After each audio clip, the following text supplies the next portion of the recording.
الحمد لله الذي هدانا لهذا وما كنا لنهتدي لولا أن هدانا الله، والصلاة والسلام على محمد رسول الله وعلى آله وأصحابه أجمعين.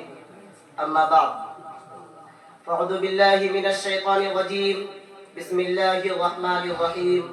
واعتصموا بحبل الله جميعا ولا تفرقوا واذكروا نعمة الله عليكم إذ كنتم أعداء فألف بين قلوبكم فأصبحتم بنعمته إخوانا. وقال رسول الله صلى الله عليه وسلم: المسلم أخو المسلم. وقال في مقام آخر: المسلمون كجسد واحد، أو كما قال عليه الصلاة والسلام. نفرت کی بات ہے نہ عداوت کی بات ہے، نفرت کی بات ہے نہ عداوت کی بات ہے، میری زباں پہ صرف محبت کی بات ہے. اس دور انتشار میں آپس کی دشمنی، اس دور انتشار میں آپس کی دشمنی، سوچو جو غور سے تو قیامت کی بات ہے.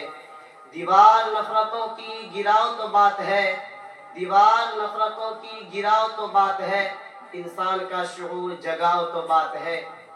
ظلمت میں زندگی کی محبت کے نام پر، ظلمت میں زندگی کی محبت کے نام پر قندیل دوستی کی جلاؤ تو بات ہے.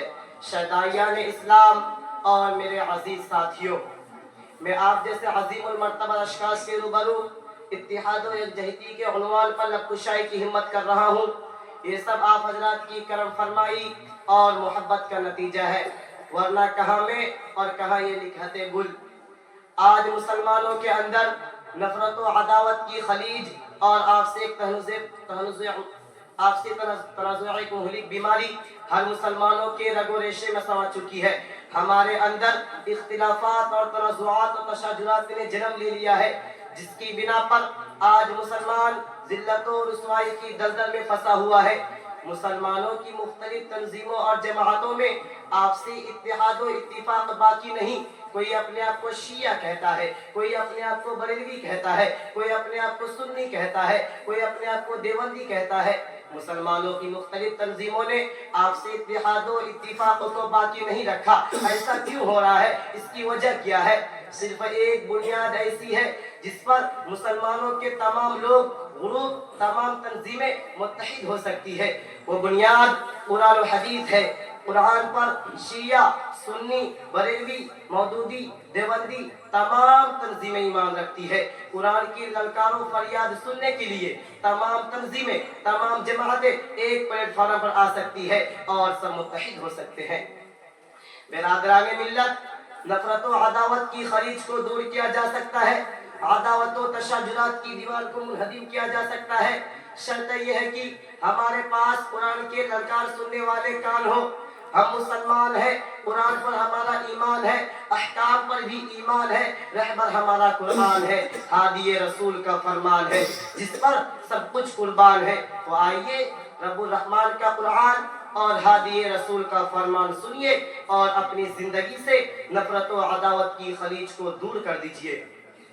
قرآن کہتا ہے: ان هذه امتكم امه واحده وانا ربكم فاتقون. جب ہمیں قرآن ایک کہہ رہا ہے، رسول کا فرمان یہ بتا رہا ہے کہ ہم ایک جسم کے مانند ہیں، تو پھر بتائیے ہمارے اندر نفرت و عداوت کیوں پیدا ہوئی؟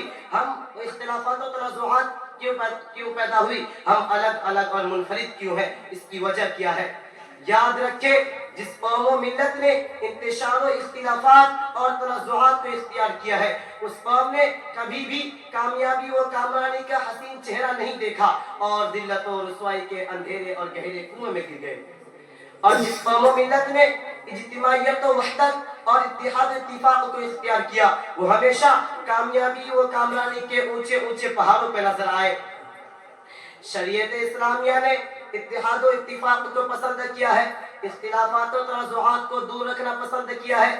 اسلام آپسی اخوت اور محبت کو چاہتا ہے، لیکن مسلمانوں نے شریعت اسلامیہ کو فضول بحث و تکرار اور آپسی ضد سے کچھ کا کچھ بنا دیا ہے. سینکڑوں ٹولیاں اور جماعتیں آپس میں بنی، اس ملت کی ایسی درگت بنی کہ دوسروں کو راہ ہدایت کیا بتا سکتے. خود اپنے اندر اختلافات و تنازعات کی دنیا کو آباد کر کر دین سے متفرق ہو گئے اور ایک دوسرے کے مقابلے میں سفارہ ہو گئے. اسلام کے غیور نوجوانوں، یہ آپسی مناظرہ بازی اور مذہبی اختلافات کی بنا پر سینکڑوں غیر مسلم مسلمان ہونے سے رک گئے۔ ڈاکٹر امبیڈکر جو ہریجنوں اور ہندو پسماندہ ذاتوں کے سب سے مقبول رہنما تھے، ہندوستان کی پوری ہرجن آبادی کے ساتھ اسلام قبول کرنے کے خواہش مند تھے۔ جب یہ بات گاندھی جی کو پتا چلا تو انہوں نے ڈاکٹر امبیڈکر سے پوچھا کہ تم کون سا اسلام قبول کرنا چاہتے ہو، شیعہ مسلمان ہونا چاہتے ہو یا سنی مسلمان ہونا چاہتے ہو؟ اگر تم شیعہ مسلمان ہونا چاہتے ہو تو اس میں بھی بہت سارے مذہبی فرقے ہیں، کس فرقے کا اسلام قبول کرو گے؟ اگر تم سنی مسلمان ہونا چاہتے ہو تو اس میں بھی بہت سارے مذہبی فرقے ہیں، کوئی وہابی ہے تو کوئی مودودی ہے، کوئی دیوبندی ہے، اور ان سب کے آپس میں ایسی نفرت ہے کہ ایک دوسرے کو داخل اسلام بھی نہیں سمجھتے۔ ڈاکٹر امبیڈکر نے گفتگو کے بعد اپنا ارادہ تبدیل کر دیا اور کہا کہ میں سمجھتا تھا کہ اسلام کے اندر ذات پات کچھ نہیں ہوتی ہے، اس لیے میں اس مذہب کو اتنا پسند کرتا تھا۔ اور یہ وہ عبرت کی داستان ہے جو آج بھی تاریخ کے صفحہ سے خشک نہیں ہوئی ہے۔ میرے عزیز ساتھیوں، یہ سب کچھ ہماری ہی اختلافات کی بنا پر ہو رہا ہے۔ ابھی بھی وقت ہے کہ تفرقہ بازی اور مناظرہ بازی ترک کر دو اور ایک پلیٹ فارم پر آ جاؤ۔ آج جو بھی ظلم و ستم کے پہاڑ مسلمانوں کو برداشت کرنے پڑ رہے ہیں وہ آپسی پھوٹ اور نفاق کی وجہ سے ہو رہا ہے، جو قابل مذمت ہے۔ قرآن للکار کر کہتا ہے وَاعْتَصِمُوا بِحَبْلِ اللَّهِ جَمِيعًا وَلَا تَفَرَّقُوا، تم لوگ اللہ کی رسی کو مضبوطی کے ساتھ پکڑ لو اور تفرقہ بازی مت کرو۔ حدیث میں ہے المسلمون کجسد واحد، مسلمان ایک جسم کے مانند ہے۔